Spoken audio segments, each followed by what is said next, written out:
Hi everyone, and thank you for joining our first ever LabelLogic Live webinar. I'm Rachael Sawtell, Marketing Director for Planglow, and I'm joined by Rich Newman, our Technical Director, and Stephen Ferguson, our labelling expert for Scotland. Hello. A little bit of housekeeping before we get started, just to let you know that this webinar is being recorded and will be shared with you afterwards, should you wish to share it with anyone unable to attend today. You can also post any questions you may have in the chat and we will answer them at the end of each section. So, in terms of the format today, I'm going to give you a brief introduction and then I'll hand you over to Rich, who'll be demoing some time-saving tips and tricks within LabelLogic Live that we have developed for you based on your feedback. He'll then move on to demonstrating our exciting new LabelLogic Live ingredient cost feature. We'll finish off with a live Q&A with Rich and Stephen. So back in May, we sent out a customer survey to help gather your thoughts on how we could improve our software. And one of the questions we asked was about the need for a feature to calculate product costs. Nearly 70% of you responded saying that you would use this feature. And so based on this overwhelming feedback, our developers have been working to add this to the program. You'll be really pleased to know that this new feature is included in your current subscription and at no additional cost, and is available for immediate use. We'd really love to hear your feedback if you intend to use this new feature, so during the demo, please feel free to respond to the poll in the chat. I'll now hand you over to Rich. Good afternoon. Thank you so much for joining us. I'm going to take you through a few tips and tricks before I go on to the ingredient costings. I'm going to open up the home screen of LabelLogic Live, which most of you should be familiar with. Now, the few tips that I'm going to take you through is one in each section. The first, I'm going to start off with the print center. So within the print center, on a print list, some people have asked for the ability to jump straight into a product to make a change. So either a spelling mistake or updated price. Previously, you had to go out of the print center into the product center and re-find your product in order to make that change and come back to the print center, which is a long, arduous task. We've tried to make things a lot easier now. So within the print center, if you click on one of the items you need to update, you now have a view product at the bottom right. If you click on the view product, that takes you straight to the product itself, where you can make any changes, fix any mistakes, or add any information that you may need. And once you've made those changes, you can click on print list, and that returns you back to the print list itself. So that's a quick and easy way to change a product. The next thing I'm going to show you is within the product center itself and within the product. So within the product, we've had following from feedback from customers, when buying ingredients, not everything was in kilograms and grams. Some were in pounds and ounces. Upon hearing this, we have now updated the recipe builder to allow both metric and imperial measurements.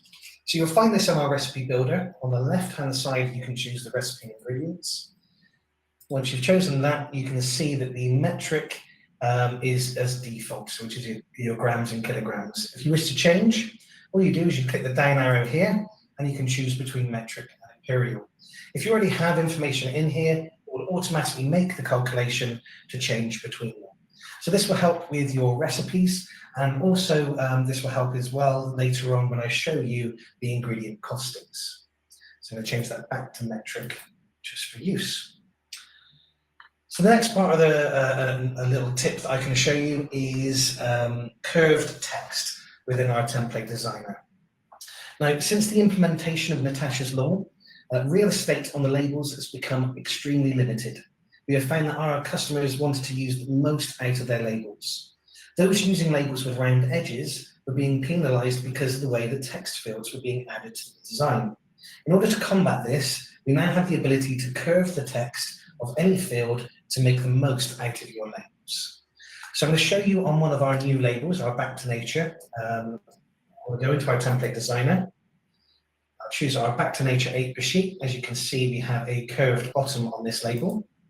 And I've already created a template called Curved Text Exam. So if I open this, you'll see that our description has now started to have a curve. This allows us to fill the label as much as possible with as much information as we can. If I click on description, you will see that we have different options for the curve.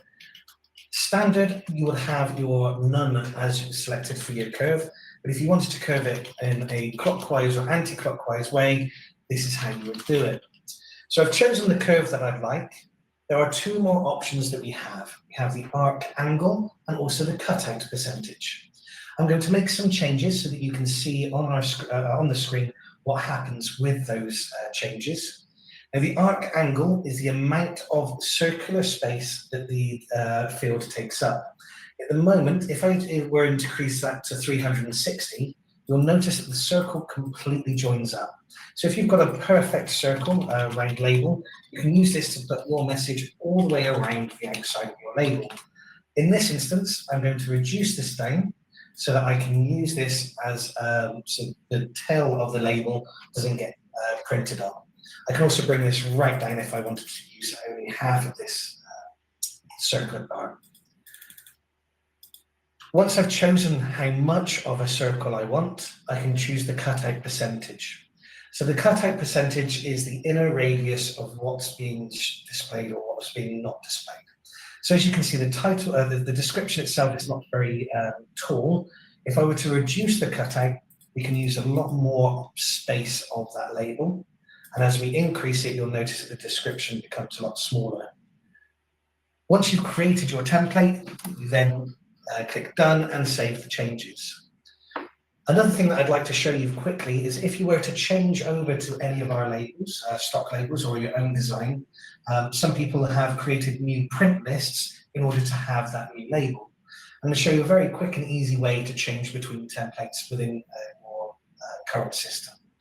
So to exit the template designer, I'm just going to exit now without saving. And I'm going to return to my print center. As you can see, this print list is currently using the Back to Nature 6 per sheet.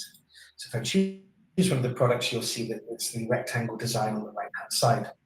Rather than creating a new print list for the Back to Nature 8 per sheet that I just created, I can click on Actions at the top, click on Change Label. This will allow me to access every label that's within LabelLogic Live, which is all of the Planglow stock labels. If you had your own design, they would appear here too. So I'm going to change to the Back to Nature 8 per sheet. I've got my template, which is the curved text example. And if I confirm, that is automatically updated. And you can now see on the screen how that label would show, including the description now shown perfectly in that circular format. That's pretty much the tips and tricks and little features that you may or may not know of LabelLogic Live. In future presentations, we will add always a little something so that hopefully we can help you save some time in the future. I'm going to now move on to the ingredient costings. So ingredient costings is now live. You can use this straight away. I'm going to show you how to add your ingredient costings to your current products. If you're creating new items and new products, you would be able to do the same as well. So in order to add ingredient costings, I'm going to go into my product center. I'm going to choose the product that I wish to change. So I'm going to choose ham sandwich. Under the recipe and ingredients, we have our recipe builder. Now to start off, nothing has any prices in, so I'm going to start creating that, the pricing for each of my individual ingredients. You'll see that there is a view button next to each ingredient. If I click on the view button, we now have a new tab called costs. If you click on costs, we can enable ingredient pricing for this ingredient. We can type in how much the ingredient costs and also the weight that we are buying in. Once again, you can change between metric and imperial here too.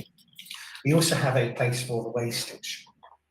Once you've typed in your ingredient price and your weight, you can return to the product. You will see now that it is actually cost the bread as 14 pence. But at the bottom, we have the total cost as incomplete. The reason why it's stating incomplete is because there are several of your ingredients that are missing the costs. So I'm going to go into each of my ingredients now that is missing the costs, choose my costs tab. I can enable the costing. Once again, I can type in the cost of the ingredient and also the grams that I'm buying in. And last but not least, I will do a ham.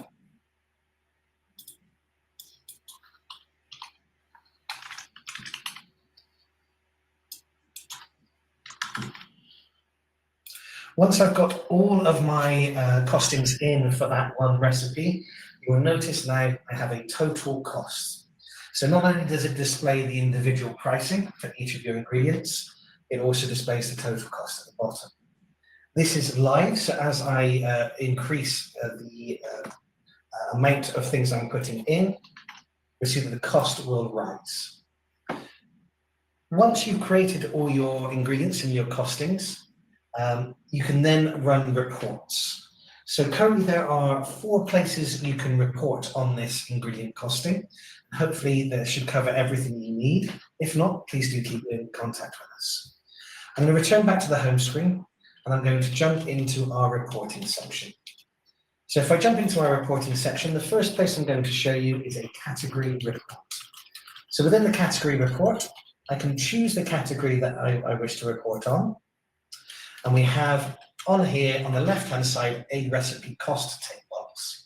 So I can click the recipe cost tick box, and this will now show me the cost next to each of the products. While we're in here, I'll just explain that on the left-hand side, we can also include any of the allergens and nutrition information for this particular category. I can then print that onto a PDF or highlight and copy and paste into an Excel document.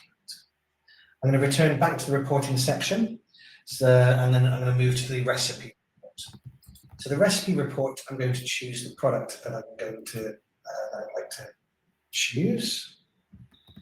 Let's choose ham sandwich. You can see on here we have the full breakdown of the recipe and also the ingredients and the weights. On the left-hand side, if I was to click the show cost breakdown, this will add another column in, giving me the individual pricing for each of the ingredients and also the total cost at the bottom. Returning back to the report now, I'm going to go to the ingredients report. So within the ingredients report, I can choose the ingredients I wish to show. I'll just choose the first couple of items. And now on the left-hand side, once again, we can tick the show costings.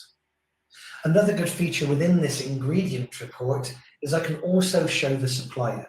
So if you are using Eridus, and also now you can add this on your individual ingredients of where you're purchasing it, if I click the show supplier, we can see where you're actually getting that information, that product from, which is very helpful in the future. The last place that we can do this report is back within the print center.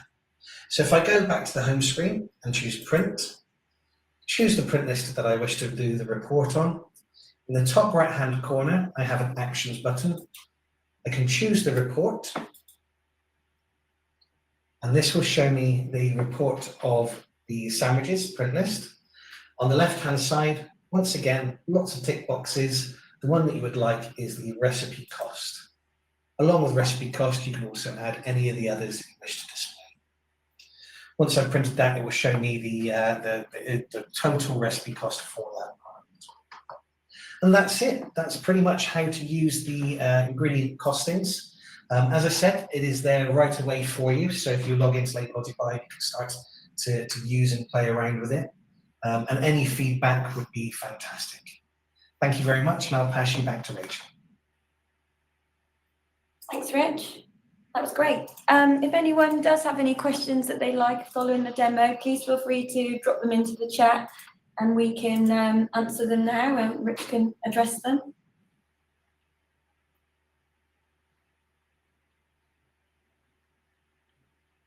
Is there any way to show the gross profit? Not currently, but that's certainly a feature we could look into. Any suggestions like that, if you pop them up on here, we will make a note and we'll get in contact with you if that's something we can do. And we'll put that out on our next newsletters as well. So if everyone's signed up to the newsletters from our website, that'll give you the latest up-to-date of anything that we've added to the system. And Rich, we can copy and paste the information so that it can be put into a spreadsheet, can't it? Yes, yeah. So when you do an ingredients or any other reports, if you highlight them on screen and Control-C for copy, and within Excel or any other spreadsheet, if you paste that into there, it'll keep everything in the right columns for you to make any adjustments. Yes, Carrie-Anne, we will be emailing a copy of the webinar after the event, so you'll be able to share it with anyone within your team. Another question that we've had come in is costings. Is this from Craig? Costings, is this available for products coming through from third-party systems, such as Saffron, Procure Wizard, etc.? We are looking into the API for the total cost. Not sure about the individual ingredient breakdown. However, we are looking for the total cost coming through. That's not available yet, but certainly it's something that we're investigating. One other question that we've had come in, any plans to add functionality for head offices to report on how many of each label have been printed site by site, please? This has been requested before. It is something that we have looked at. Currently don't have a way to do such a thing. But once again, Tracy, thank you so much for the question. We'll keep you up to date with any information that we have and feedback that we get. Hopefully it's something that we are looking into to be able to give that functionality to you. Great. I think that's it in terms of questions, unless anyone has anything else that they wanted to ask. No, right, that's great. Well, thanks to everyone that's taken the time to join us today. We hope you found it helpful, and we hope you will join us again for our next webinar planned for the new year. So we'll be going into more detail into each of the features within the programme and showing you how you can really make the most of it. Please do get in touch at info@planglow.com with any feedback, and we'd love to hear your thoughts. Great, thanks ever so much. Thank you. Thank you, everyone. Thanks everyone.